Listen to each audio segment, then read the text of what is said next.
What's up, guys? Dylan Rush for KHI Press, joined today by professional bantamweight fighter. Also happens to be the gym manager of LAW MMA, one of the great gyms in the world. Also happens to be cornering Mr. the Alley Cat, James Gonzalez, this weekend at Bellator 298 tonight in Sioux Falls, South Dakota.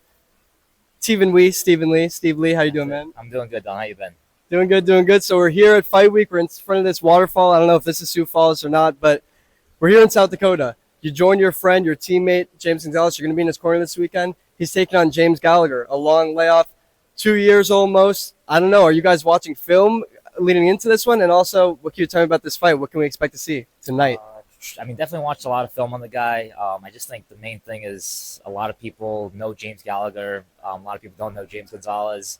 When we got the matchup, I just thought, this is kind of a phenomenal fight for James. And I think it's a really good showcase in terms of actually just what he's capable of. I think he's fought the way better guys. He's been around for years, and that's the thing. Like, I think he really earned this shot more than most people.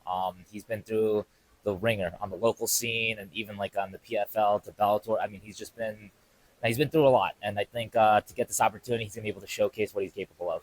I told James Gallagher that I believe James Gonzalez is I said that his 10-6 professional record does not tell the story of who James Gonzalez is, his toughness, his improved skills. Would you agree with me and James Gallagher? 100%. I don't. That's the thing. You know, it's funny. I never really know what to believe with James Gallagher in terms of I don't know what's for show and what's actually him. Because I've heard him say some things like, this is going to be an easy fight, stuff like that. And if he truly believes that, then I think he's going to have a horrendous night, even worse than I already think he's going to have. But for example, James Gonzalez, he fought Aaron Pico on his last fight in very short notice. I'm going to say like a week or two's notice.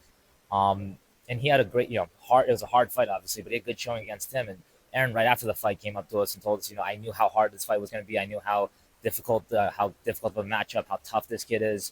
And that's the right mindset you have to fight a guy like James Gonzalez. He's an absolute fucking alley cat. I think you can see, you can ask anybody at our gym. He's the toughest guy in there. And I think this is going to be a phenomenal fight. Bellator 282 last June. He comes in on short notice to take on the undefeated, highly touted prospect Cody Law of American Top Team down in Florida. He beats him. Next fight, I believe, was his next fight the PFL Challenger Series? Yeah, but it's funny too. Even in between, he thought he was going to get a shot at Bellator for beating Cody Law and get a contract with them, but they were kind of iffy about him. And I get it. James is in his 30s. He hasn't. A lot of guys, they want the young hot prospect, and for them, James wasn't that guy. But so he retired for a little bit after that fight, and luckily his manager Danny Rubenstein kind of told him hey, look, I got you this opportunity in PFL. The week that he retires, he gets that fight, and he takes that fight on short notice to get a dominant win. And for James, he almost thought that was his curtain call, that was it. And I got my PFL fight, I got my fight in a major promotion. It's cool.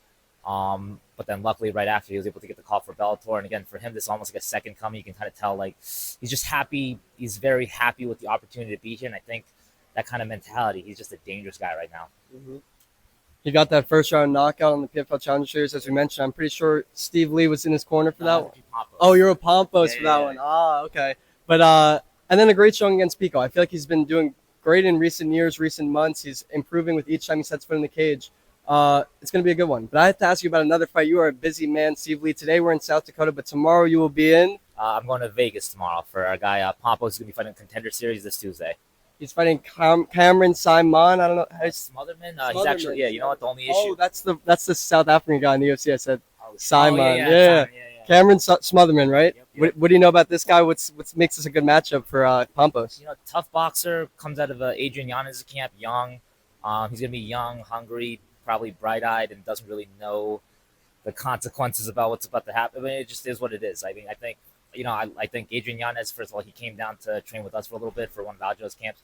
Phenomenal guy, just salty kind of dude.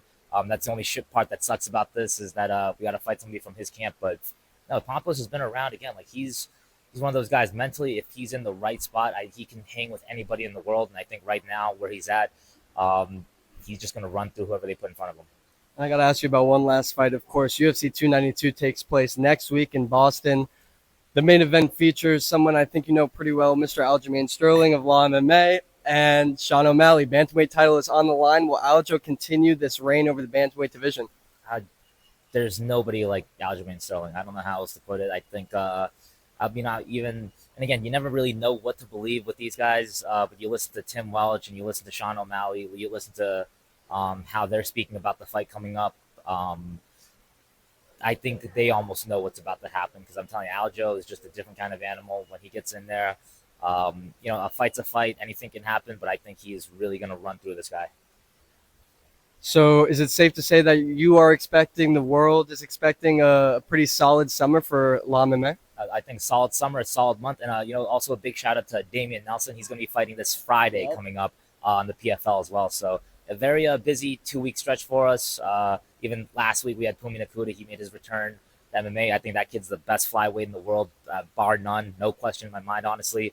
And Dennis Bazooka, he just got a call in the UFC, fought that fight in short notice in Nashville. So again, I think just a busy time for the gym and just really can't complain about what's going on. LAW MMA versus Ireland. Who wins that battle? I think that one's no question. I mean, New York all the way. Yes, sir. I think the NYPD might be a bigger military than Ireland's military. I think so too at this point. Yeah, I think so. Definitely. All right. I lied to you. I said that was going to be the last fight. I got one more fight.